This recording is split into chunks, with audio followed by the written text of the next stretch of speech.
Hi hello Patharamattu സീരിയലിൻ്റെ വരാനിരിക്കുന്ന ഒരു അടിപൊളി എപ്പിസോഡിലേക്ക് എല്ലാവർക്കും സ്വാഗതം. നമ്മുടെ ചാനൽ ഇതുവരെ ആരും സബ്സ്ക്രൈബ് ചെയ്തിട്ടില്ല എങ്കിൽ എല്ലാവരും ഒന്ന് സബ്സ്ക്രൈബ് ചെയ്ത് സപ്പോർട്ട് ചെയ്തേക്കണേ.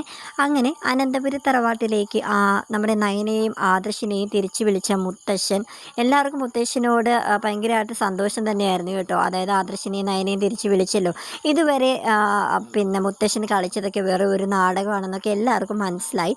എല്ലാവർക്കും സന്തോഷം ഉണ്ടെങ്കിൽ കൂടി എന്നാൽ മറ്റു ചിലവർക്ക് അത്ര താല്പര്യമൊന്നും ഇല്ലായിരുന്നു കേട്ടോ. കാരണം നമ്മുടെ നയനയെ ആദർശിനെ വീട്ടിലേക്ക് തിരികെ വിളിച്ചത് വേറെ ആർക്കുമല്ല, ജലജയ്ക്കും അഭിക്കും ഒക്കെയാണ് കേട്ടോ.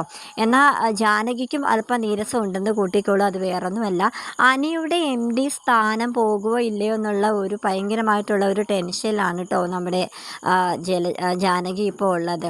അപ്പോൾ അനിക്കാണെങ്കിൽ ആ ഒരു സ്ഥാനം, MD സ്ഥാനം ആദർശിന് കൈമാറുന്നതിൽ ഒരു വിരോധമില്ല. അത് എല്ലാവരുടെയും മുന്നിൽ വെച്ച് തന്നെ അനി പറയുകയും ചെയ്തു. അപ്പോൾ നമ്മുടെ ഇതിനെ സംബന്ധിച്ച് അപ്പോൾ ജാനകി വീട് വിട്ട് ഇറങ്ങുമെന്നുള്ളൊരു ഭീഷണി നമ്മുടെ മുത്തശ്ശൻ്റെ നേരെ ഇറക്കുകയാണ് കേട്ടോ. അങ്ങനെ മുത്തശ്ശനും ജാനകിയും അങ്ങനെ എല്ലാവരും തമ്മിലുള്ള ഒരു ഭയങ്കരമായിട്ടുള്ളൊരു വഴക്കാണ് അനന്തപുരിയിൽ നടക്കുന്നത്. അങ്ങനെ അനിയാണെങ്കിൽ അമ്മയോട് എന്നിട്ട് പറയുന്നുണ്ട്, അമ്മ ഇത് എന്തൊക്കെയാണ് വായി തോന്നുന്നതൊക്കെയാണോ മുത്തശ്ശനോട് വിളിച്ച് പറയുന്നത്? ഇതിന് മുന്നേ ഒക്കെ ഈ സ്ഥാനത്തിരുന്നത് ആദർശേട്ടൻ തന്നെ അല്ലായിരുന്നു. ഇപ്പം എന്താ അമ്മയ്ക്ക് ഇങ്ങനെ? കുറച്ച് നാൾ ഞാൻ അവിടെ എനിക്കറിയായിരുന്നു ഇന്നല്ലെങ്കിൽ നാളെ മുത്തശ്ശൻ ആദർശേട്ടനെ ഈ വീട്ടിലേക്ക് തിരികെ വിളിക്കും, നമ്മുടെ കമ്പനിയിലേക്ക് തിരികെ വിളിക്കുമെന്ന് എനിക്ക് ഉറപ്പുണ്ടായിരുന്നു. ആ ഒരു ഉറപ്പ് എനിക്ക് ഉള്ളത് കൊണ്ട് തന്നെയാണ് ഞാൻ ആ സ്ഥാനത്ത് ഇരുന്നതും.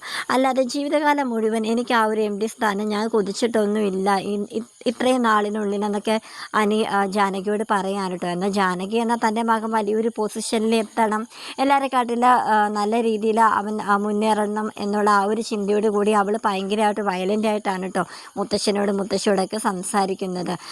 എന്നിട്ട് ജാനകി പറയുന്നുണ്ട്, എൻ്റെ മോൻ കാരണമല്ലേ ഇപ്പോൾ ഈ ഒരു നിലയിൽ ഇപ്പോൾ മൂർത്തിസ് ജ്വല്ലറി വന്ന് നിൽക്കുന്നതെന്നൊക്കെ ഇങ്ങനെ നമ്മുടെ ജാനകി മുത്തശ്ശനോട് പറയുമ്പോൾ മുത്തശ്ശൻ പറയുന്നുണ്ട്, അനിയുടെ പിറകിൽ എന്തിനും ഏതിനും നയനയും ആദർശം ഉണ്ടായിരുന്നു.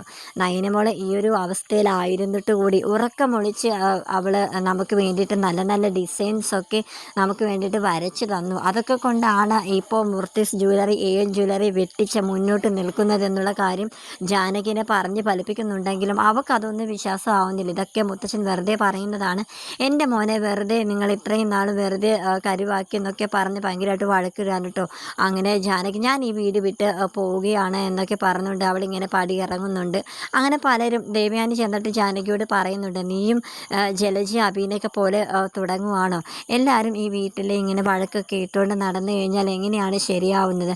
ഇപ്പം തന്നെ പുറത്തേക്ക് ഒരു സംസാരമുണ്ട്, നമ്മൾ അങ്ങോട്ടും ഇങ്ങോട്ടും എല്ലാവരും പരസ്പരം ഒരു സ്നേഹമൊന്നും ഇല്ലാതെയാണ് മുന്നോട്ട് പോകുന്നത്.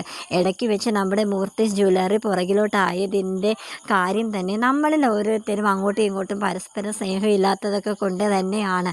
നമുക്കുള്ളിൽ ഒരു ഒത്തൊരുമയില്ല എന്നൊക്കെയുള്ള അങ്ങനെ പല രീതിയിൽ നമ്മുടെ ജാനകി പോവാതിരിക്കാനായിട്ട് ബ്രെയിൻ വാഷ് ചെയ്യുന്ന രീതിയിൽ ദേവയാനി സംസാരിക്കുന്നുണ്ട് കേട്ടോ.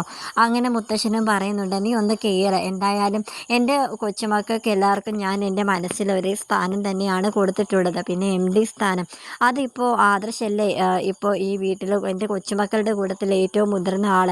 അതുകൊണ്ട് അവൻ തന്നെയാണ് ആ സ്ഥാനത്ത് ഇരിക്കേണ്ടത്.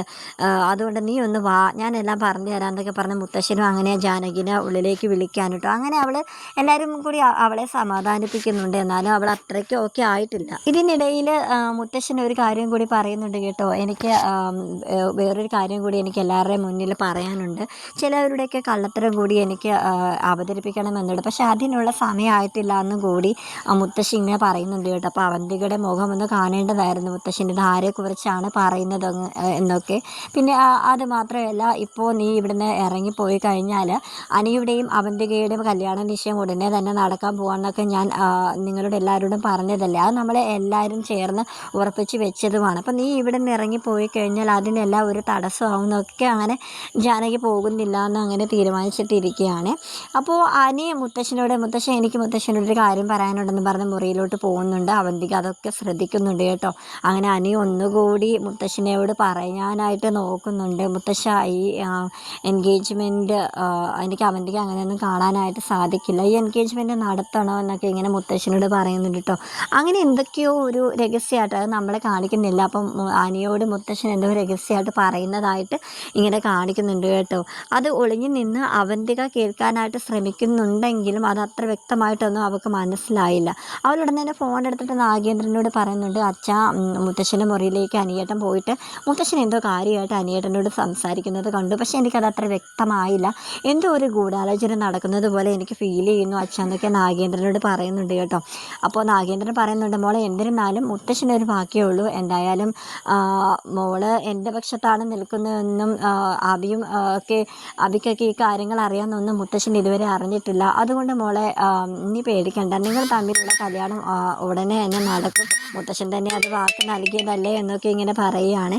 അങ്ങനെ അവന്തിക സമാധാനത്തിൻ്റെ രീതിയിൽ തന്നെ അവൾ അങ്ങനെ ഇരിക്കുകയാണ് കേട്ടോ. അങ്ങനെ അനി താഴത്തേക്ക് ഇറങ്ങി വരുന്നുണ്ട്. അപ്പോൾ അവന്തിക പറയുന്നുണ്ട് കേട്ടോ, അനിയേട്ട ഈ കല്യാണ നിശ്ചയം ഉറപ്പിച്ചതിന് ശേഷം അനിയേട്ടൻ എന്നോട് ഒരു വാക്ക് പോലും സംസാരിച്ചിട്ടില്ലല്ലോ, എനിക്ക് കുറച്ച് കാര്യങ്ങൾ പറയാനുണ്ടെന്നൊക്കെ അവന്തിക ഇങ്ങനെ പറയുന്നുണ്ട് കേട്ടോ. പക്ഷെ അനിയാണെങ്കിൽ ഒഴിഞ്ഞു മാറുകയാണ്.